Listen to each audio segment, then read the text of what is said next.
उसका जो बल था कि ब्रिटिश साम्राज्य उसके सामने झुका। अध्यक्ष महोदय, वंदे मातरम उस आधुनिक राष्ट्रवाद की अभिव्यक्ति है जिसने भारत के लोगों को एक राजनीतिक और नैतिक आकांक्षा से जोड़ा,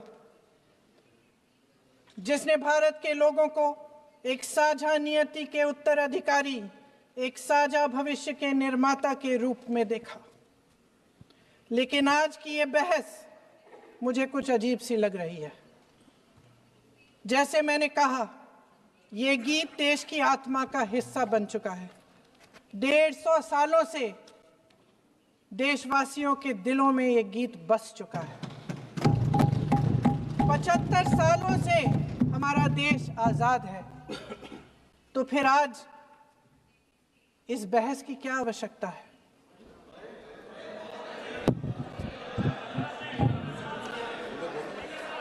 हमारा यहाँ मकसद क्या है? जनता से हमें दिया गया दायित्व, जनता का विश्वास, उनके प्रति हमारी जिम्मेदारी, हम किस तरह से इसका इस्तेमाल कर रहे हैं, हमें ये सोचना चाहिए। क्योंकि अब इस मोड़ पर हम इस सदन में अपने राष्ट्रगीत पर भी बहस करेंगे। आपने बहस मांगी है, आपने बहस मांगी है। आप तो इलेक्टोरल रिफॉर्म्स की बहस नहीं मांग रहे थे कि जब तक हम इस पर बहस नहीं करेंगे तब तक उस पर बहस नहीं होगी। इसकी वजह क्या है? इसकी वजह क्या है? हम आज यहाँ ये बहस क्यों कर रहे हैं? हमारा राष्ट्रगीत है, इस पर क्या बहस हो सकती है? हम ये बहस यहाँ आज 2 वजहों से कर रहे हैं। पहला कि बंगाल का चुनाव आ रहा है, हमारे प्रधानमंत्री अपनी भूमिका निभाना चाहते हैं उसमें। और दूसरी वजह ये है, ये मकसद है, पुरानी मकसद इनकी, अध्यक्ष महोदय, कि जिन्होंने स्वतंत्रता की लड़ाई लड़ी, जिन्होंने देश के लिए बड़ी बड़ी कुर्बानियां दी, उन पर सरकार नए आरोप लादने का मौका चाहती है। देश का ध्यान फिर से जनता के ज्वलंत मुद्दों से भटकाना चाहती है। यही एक मकसद है आपका। आपका मकसद है कि हम फिर से उसी अतीत में मंडराते रहें, उसी की तरफ हम देखते रहें जो हो चुका है, जो बीत चुका है, क्योंकि ये सरकार वर्तमान और भविष्य की ओर देखना ही नहीं चाहती। वे इस काबिल ही नहीं रही। सच्चाई ये है अध्यक्ष महोदय कि आज मोदी जी वह प्रधानमंत्री नहीं रहे जो एक समय में थे। सच ये है कि ये दिखने लगा है, उनका आत्मविश्वास घटने लगा है, उनकी नीतियां देश को कमजोर कर रही हैं। और मेरे सत्ता पक्ष के साथी चुप इसलिए हैं क्योंकि अंदर अंदर से वे भी इस बात से सहमत हैं। आज देश के लोग खुश नहीं हैं अध्यक्ष महोदय, परेशान हैं, तमाम समस्याओं से घिरे हुए हैं, तमाम समस्याओं से घिरे हुए हैं, और उन समस्याओं का हल आप निकाल नहीं रहे हैं। हाँ ठीक है, उसका भी बोल लेंगे, समय आएगा तो उसका भी बोल लेंगे, बल्कि कल समय आ रहा है, चुनाव पे चर्चा होगी, उस पे भी बोलेंगे। अध्यक्ष महोदय, इनके भी अपने लोग दबी जबान में कहने लगे हैं कि सारी सत्ता को केंद्रित करने से देश का नुकसान हो रहा है। इस बीच अगर हम अतीत की बातें नहीं करेंगे तो कौन सी बातें करेंगे? ये किसी और बात के काबिल ही नहीं है, सिर्फ ध्यान भटकाना है जनता का। इसलिए आज हम वंदे मातरम पर चर्चा कर रहे हैं। वंदे मातरम देश के कण कण में जीवित है, इस पर बहस नहीं हो सकती। लेकिन चलिए, आपने बहस मांगी, आप बहस करना चाहते हैं, बहस करते हैं। आज इस चर्चा को प्रधानमंत्री जी ने शुरू किया, उन्होंने भाषण दिया, और इसको कहने में कोई झिझक नहीं है कि भाषण अच्छा देते हैं, थोड़ा सा लंबा, लेकिन भाषण अच्छा देते हैं। सिर्फ एक कमजोरी है अगर आप इजाजत दें तो मैं बोलूं। एक कमजोरी है, हाँ उसी पे बोल रहे हैं। वंदे मातरम पे बोलो आप। अब सर मैंने तारीफ कर ली, आज थोड़ा आज विषय वंदे मातरम का है, तो हम वंदे मातरम पर ही रखें, ठीक रहेगा। सर ये वंदे मातरम पे ही है। सर आपने प्रधानमंत्री जी को सुना था, अब तो शुरू नहीं हुए। सर भाषण बहुत अच्छा देते हैं, लेकिन तथ्यों के मामले में कमजोर पड़ जाते हैं। बहुत कमजोर। इसमें भी एक कला होती है कि तथ्यों को किस तरह से जनता के सामने रखा जाए। मैं तो नहीं हूं, जनता की प्रतिनिधि हूं, कलाकार तो नहीं हूं। इसीलिए मैं भी सदन के सामने कुछ तथ्य रखना चाहती हूं, लेकिन सिर्फ तथ्य के रूप में रखना चाहती हूं।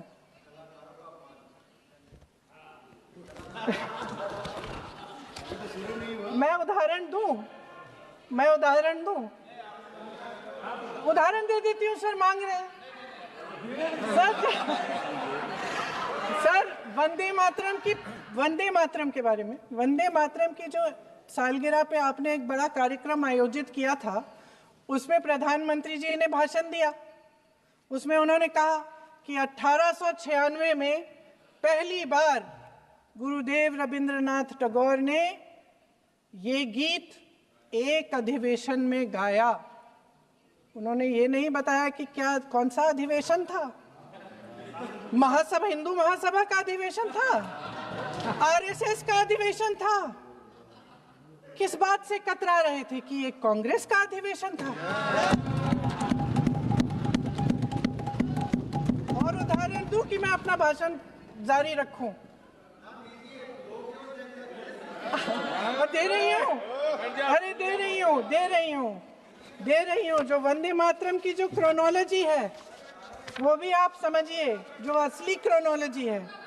1875 में महाकवि बंकिम चंद्र चट्टोपाध्याय ने इस गीत के पहले दो अंतरे लिखे, जो आज हमारे राष्ट्रगीत घोषित हुए हैं, मतलब जो घोषित हुए थे और जिसको हम आज अपना राष्ट्रगीत कहलाते हैं। ये पहले दो अंतरे लिखे। 1882 में 7 साल बाद उनका एक उपन्यास प्रकाशित हुआ, आनंद मठ। उस उपन्यास में यही कविता उन्होंने प्रकाशित की, लेकिन इसमें 4 अंतरे जोड़ दिए। 1896 में कांग्रेस के अधिवेशन में गुरुदेव रविंद्रनाथ टैगोर ने पहली बार ये गीत गाया। 1905 में बंगाल के विभाजन के खिलाफ आंदोलन के समय वंदे मातरम जनता की एकता की गुहार बनकर गली गली से उठा। गुरुदेव रविंद्रनाथ टैगोर जैसे महान स्वतंत्रता सेनानी इस गीत को खुद गाते हुए बंगाल की सड़कों पर उतरे। विद्यार्थियों से लेकर किसानों तक, व्यापारियों से लेकर वकीलों तक, हर कोई ये गीत गाने लगा। इस गीत की शक्ति को समझिए। ब्रिटिश साम्राज्य इसको सुनकर कांपता था और हमारे देशवासी इसको सुनकर वह मन बनाते थे, वह हिम्मत बनाते थे कि इस भयंकर साम्राज्य के खिलाफ सत्य और अहिंसा के नैतिक हथियारों को लेकर शहीद होने की तैयारी करते थे।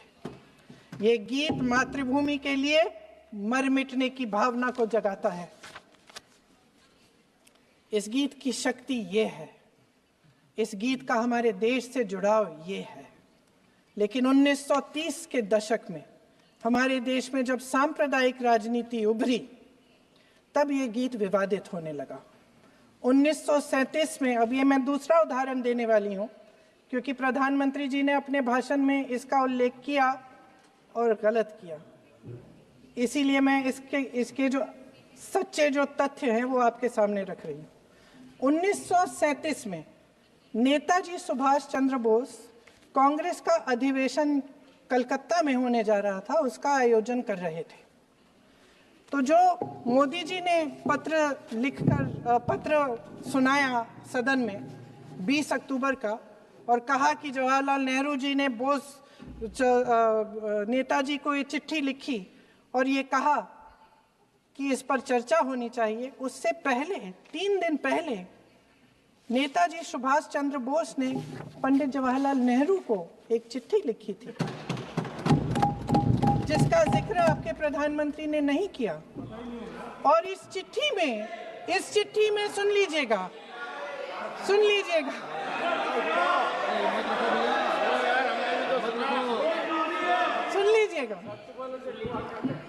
आप नेताजी के लफ्ज नहीं सुनना चाहते? बंगाल का चुनाव आ रहा है।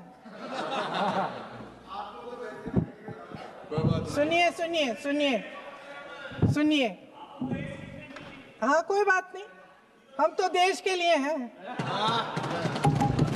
हम देश के लिए हैं, आप चुनाव के लिए हैं, हम देश के लिए हैं। हम जितने भी चुनाव हारे, हम यहाँ बैठे रहेंगे और आपसे लड़ते रहेंगे और आपकी विचारधारा से लड़ते रहेंगे। अपने इस देश के लिए, अपनी इस मिट्टी के लिए लड़ते रहेंगे। आप हमें रोक नहीं सकते।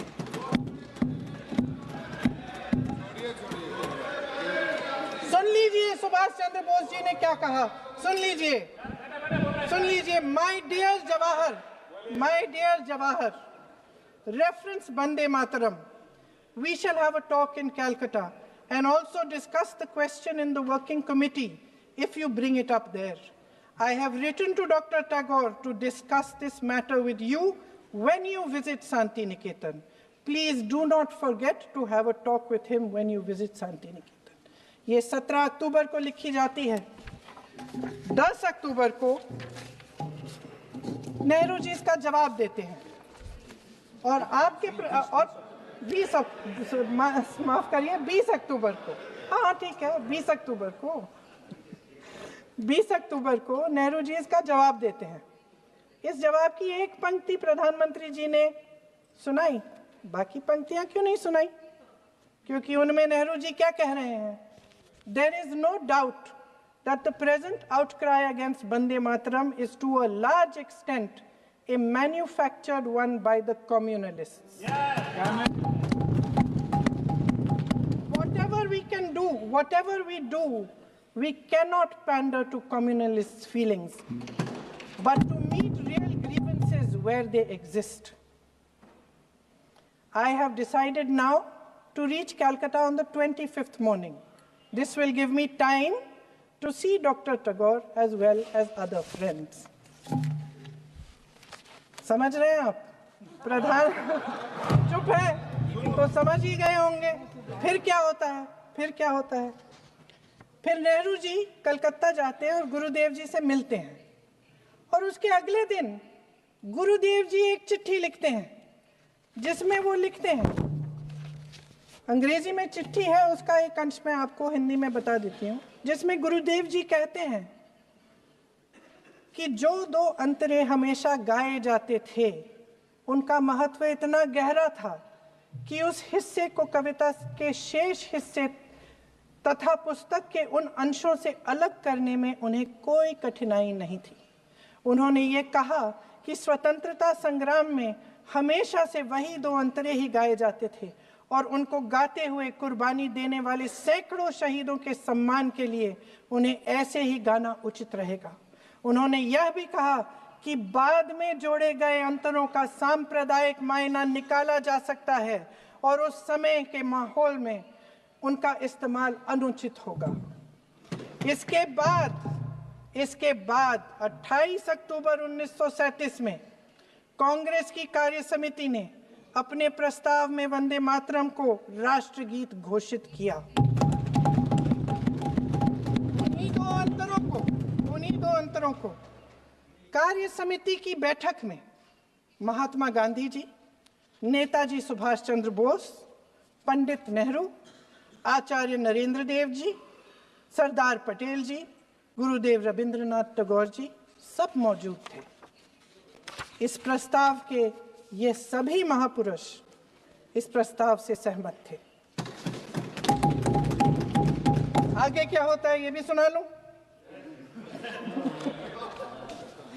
भारत की आजादी के बाद जब इसी गीत के इन्हीं 2 अंतरों को 1950 में डॉक्टर राजेंद्र प्रसाद जी ने संविधान समिति में भारत को का राष्ट्रगीत घोषित किया, तब लगभग यही महापुरुष मौजूद थे। इनके साथ साथ BR अम्बेडकर जी भी सभा में थे और इनके साथ साथ मेरे सत्ता पक्ष के साथियों के नेता श्री श्यामा प्रसाद मुखर्जी भी मौजूद थे। वही दो अंतरे राष्ट्रगीत घोषित किए, किसी ने कोई आपत्ति जारी नहीं की, कोई आपत्ति नहीं जताई। वैसे इन तथ्यों के साथ जुड़ा एक और तथ्य भी है जो मैं यहाँ पे आपके सामने रखना चाहती हूँ। आज हम अपने राष्ट्रगीत पर बहस कर रहे हैं, लेकिन हमारा राष्ट्रगान भी एक कविता का एक अंश ही है, एक लंबी कविता का एक अंश है। और इन दोनों राष्ट्रगीत और राष्ट्रगान के अंश को चुनने में सबसे बड़ी भूमिका गुरुदेव रविंद्रनाथ टैगोर की थी। वंदे मातरम के स्वरूप पर सवाल उठाना, जिसे संविधान सभा ने स्वीकार किया, न सिर्फ उन महापुरुषों का अपमान करना है जिन्होंने अपने महान विवेक से ये निर्णय लिया, मगर एक संविधान विरोधी मंशा को भी उजागर करता है।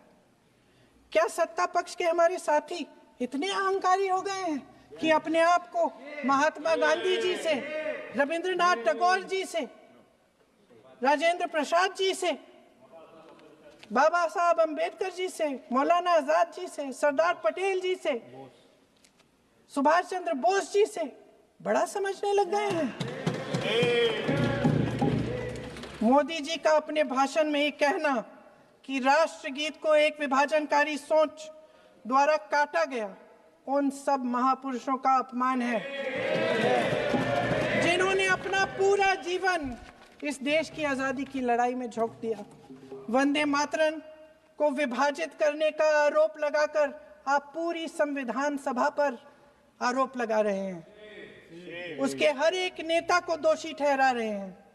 यह हमारी संविधान सभा और हमारे संविधान का खुला वार है। और जहां तक जवाहरलाल नेहरू जी की बात है,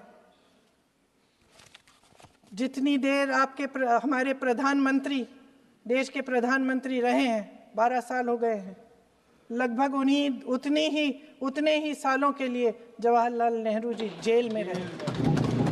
किस लिए? इस देश की आज़ादी के लिए। उसके बाद 17 साल के लिए प्रधानमंत्री रहे। आप बड़ी आलोचना करते हैं इनकी, लेकिन अगर इन्होंने इसरो नहीं बनाया होता तो आज आपका मंगलयान नहीं होता। अगर DRDO नहीं बनाया होता तो तेजस नहीं बनता।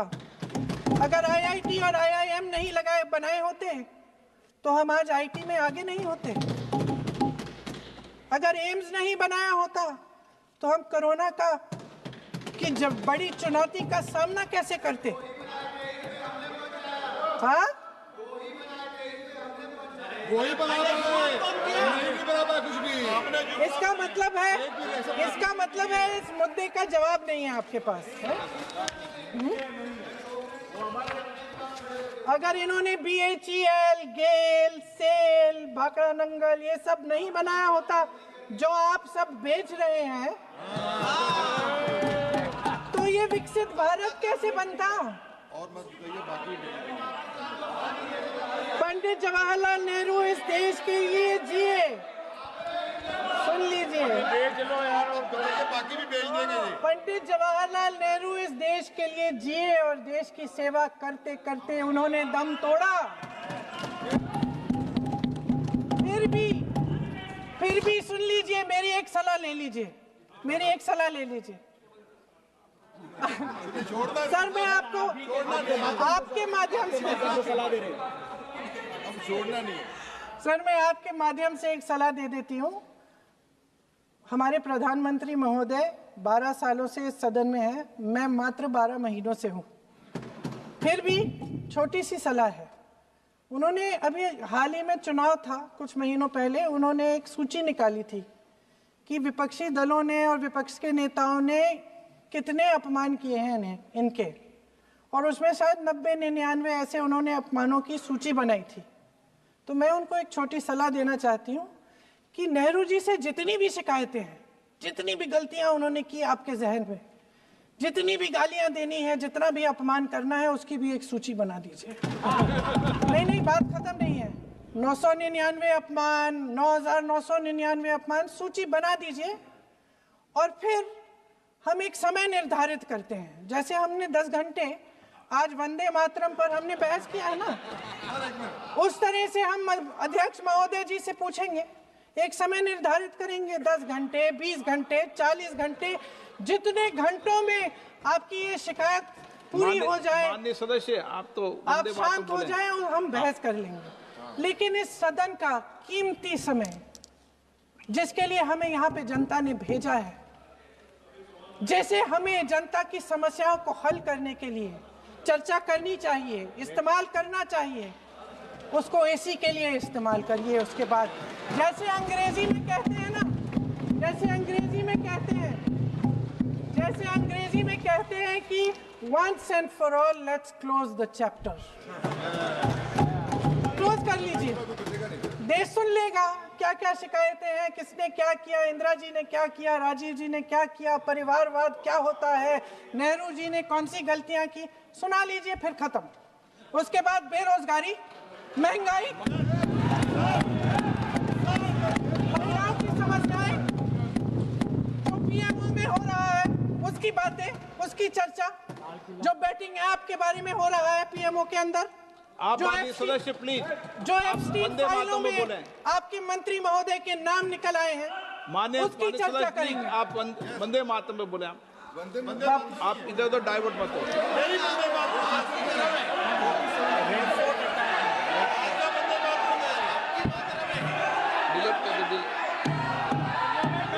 क्या हो गया? आप 1 मिनट, हाँ कर दे। क्या हो गया? अंत में चिड़ी गए।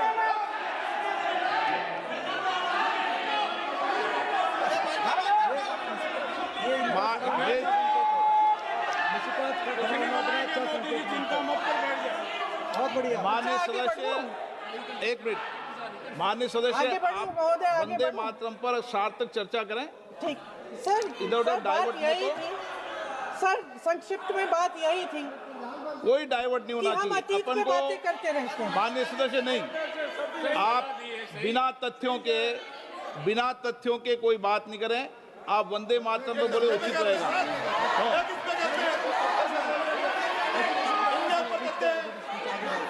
मैंने प्लीज, अध्यक्ष महोदय, मैं आपकी बात मानती हूँ, लेकिन बिना तथ्य के बहुत सालों के लिए ये हम पर आरोप डाल रहे हैं। हम चुपचाप सुनते हैं, इनको भी थोड़ी सी संतुलन होनी चाहिए, सुनने की थोड़ी सी हिम्मत होनी चाहिए। ये राजनीति है, हम बोलेंगे, आप आप वंदे बोलेंगे। मातरम बोलें। ठीक। वंदे मातरम सर। महोदय, आज की ये बहस सिर्फ ध्यान भटकाने के लिए की जा रही है, क्योंकि ये सरकार इस देश के वर्तमान की असलियत छिपाना चाहती है। आज देश का युवा कितना परेशान है, कितनी मुश्किल में है, पेपर लीक होते रहते हैं, बेरोजगारी है, महंगाई इतनी बढ़ चुकी है। इसकी चर्चा हम सदन में क्यों नहीं कर रहे हैं? आरक्षण के साथ जो हो रहा खिलवाड़ है, उसकी चर्चा हम यहाँ क्यों नहीं कर रहे हैं? महिलाओं की बात होगी, बड़े बड़े ऐलान होंगे, मगर उनकी परिस्थितियों को सुधारने के लिए कोई ठोस कदम यहाँ क्यों नहीं उठाया जा रहा है? इन्हीं दरवाजों के बाहर खड़े होकर पत्रकार तरह आपने कहा कि आरोप मत लगाइए बगैर तथ्य के, तो मैं बोलूं कि नहीं बोलूं? नहीं, बिल्कुल नहीं। नो, आप उधर की बात मत बोलो। आप जल्दी से बोल लेते हो, फिर आप सदन में बंद जो कर कुछ भी देना। बोले हैं वो तथ्यों से बोले। आपको हर चीज ऑथेंटिक करनी पड़ेगी, इसलिए आप तथ्यों से बोले। अच्छा सर, बड़े बड़े शहरों में प्रदूषण है, लेकिन हम इस सदन में बैठकर सिर्फ छोटी छोटी बातें करेंगे।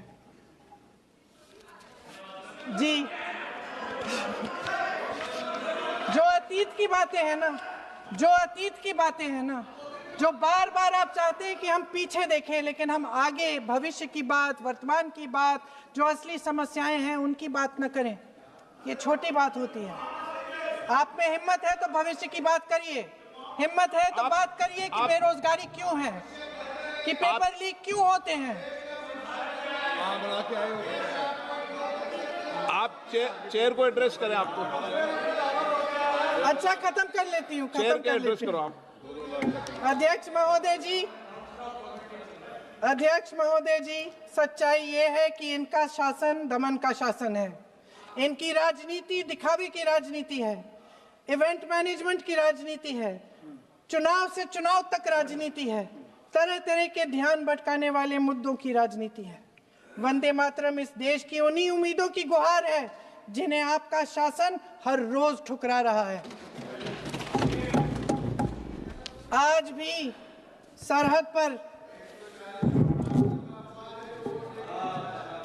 आज भी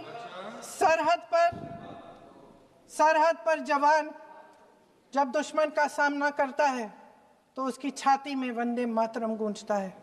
आज भी जब हमारा खिलाड़ी अंतर्राष्ट्रीय खेलों में जाता है तो उसके दिल की धड़कन में वंदे मातरम होता है।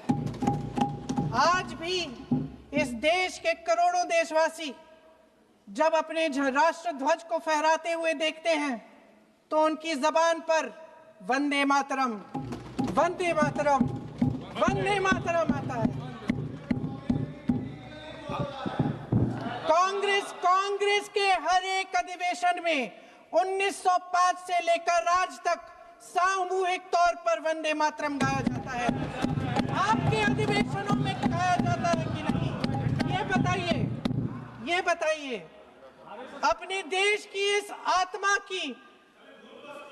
अपने देश की आत्मा के इस महामंत्र को विवादित करके आप एक बहुत बड़ा पाप कर रहे हैं। इस पाप में कांग्रेस पार्टी शामिल नहीं होगी।